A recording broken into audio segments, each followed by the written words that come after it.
The moment the sea went silent, I knew our lives had changed forever. Not the peaceful kind of silence, but the kind that presses against your chest, heavy and unfamiliar, where even the waves seem to hold their breath. The small research boat that had carried us across bright blue water lay tilted and broken against pale rocks, its shadows stretched long under the midday sun, like a warning we had failed to read. Heat shimmered in the air, birds circled high above, and the horizon mocked us with endless openness. We were alive, but stranded. Two people on an island that did not care about our plans, our pasts, or our fears. And in that stillness, something deeper than survival began to stir. If you believe that kindness and second chances can change lives, take a moment to like this video, share it, comment your thoughts, and subscribe to the channel Kindness Touch. Your support keeps stories like this alive and reaching hearts that need them. My name is Arman Halim, and until that day my life had been a careful routine of expectations and quiet disappointments. I was the kind of man who followed rules, who believed that if you worked hard and stayed kind, the world would eventually meet you halfway. That belief had cracked slowly over the years, through broken promises and people who left when things became inconvenient. The island stripped all of that away in one blinding afternoon. There was no job title here, no history, no future plans.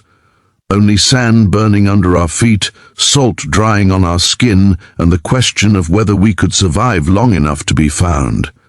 She was called Sarah Ilias, a name as soft as the sea breeze and as strong as the tide that had pushed us ashore.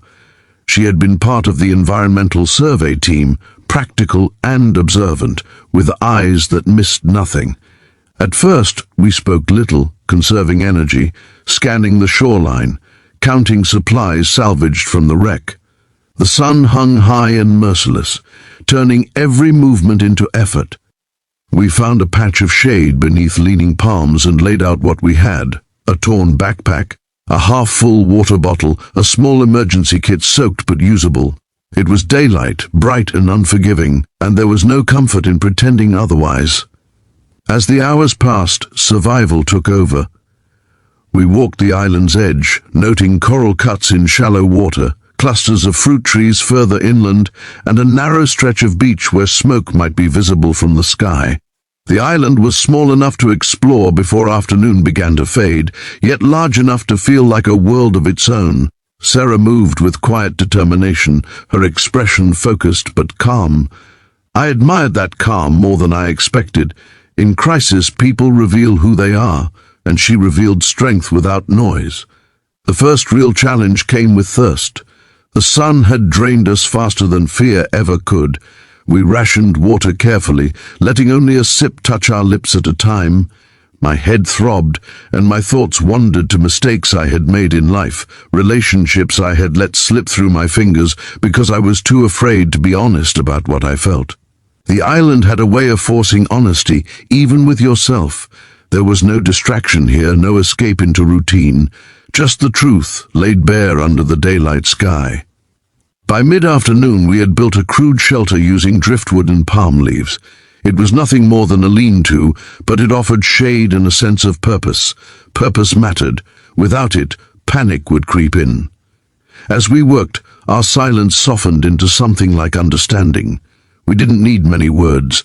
Our movements synchronized, passing branches, tying knots, adjusting angles until it stood. Sweat traced lines down Sarah's face, and when she looked up, there was gratitude in her eyes, raw and unguarded.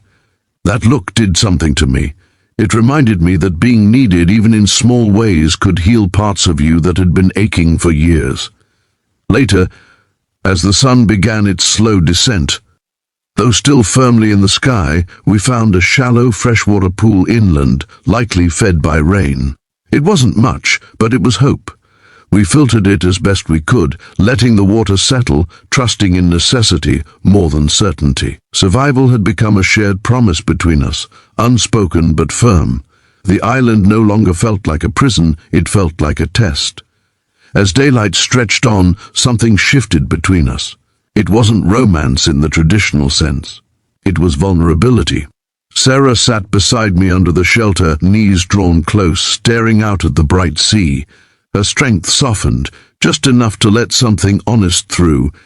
She spoke about her life before the island, not in words you'd expect in a movie, but in simple reflections about being overlooked, about being seen as capable but never chosen.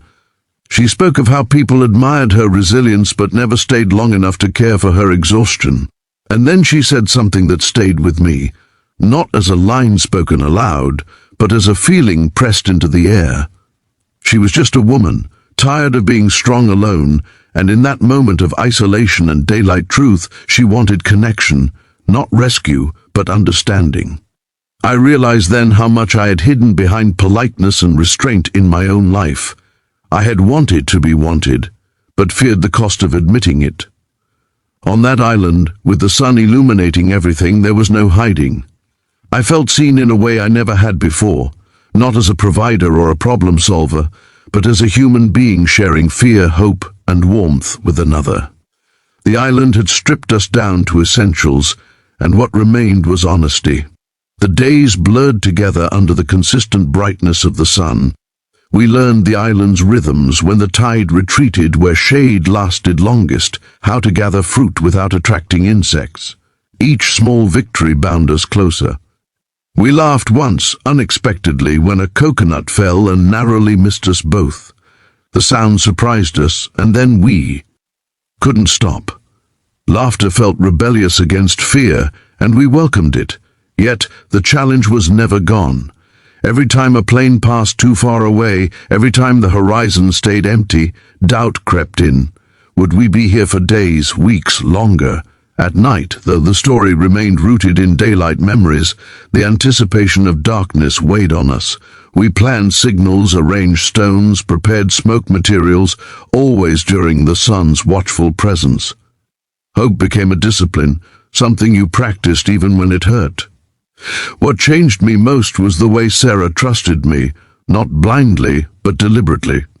She shared her fears of being forgotten, of surviving, only to return to a life that didn't value her softness. In return, I shared my regret of never choosing myself, of letting life happen instead of shaping it. The island became a mirror, reflecting not just our desperation but our potential for kindness and courage. On what felt like the longest afternoon, when the heat was relentless and our energy low, we spotted a distant shape on the water. It was faint, almost imagined. We stood, hearts racing, waving frantically, feeding a signal fire with everything we had. Smoke rose into the blue sky, a thin line of prayer. Minutes stretched, then the shape turned.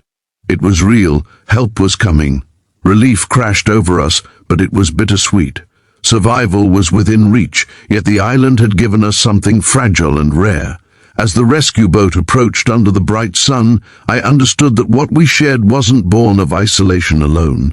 It was born of honesty, of choosing kindness when fear would have been easier. Back in the world, life would resume its noise, its expectations, but I knew I would not be the same. The island taught me that connection is not weakness, that wanting to be chosen is not something to be ashamed of. It taught me that daylight can reveal truths we often hide from ourselves. If this story touched your heart, if it reminded you of the power of kindness, vulnerability, and second chances, please take a moment now to like this video, share it with someone who needs hope, and stay connected with Kindness Touch. Your engagement helps these stories reach souls who may feel stranded in their own way. Special request: before the ending, comment the word hope below if you believe even the most unexpected moments can change a life. Because sometimes being trapped is what finally sets us free, and sometimes under the open sky and honest light of day, we find not just survival but ourselves.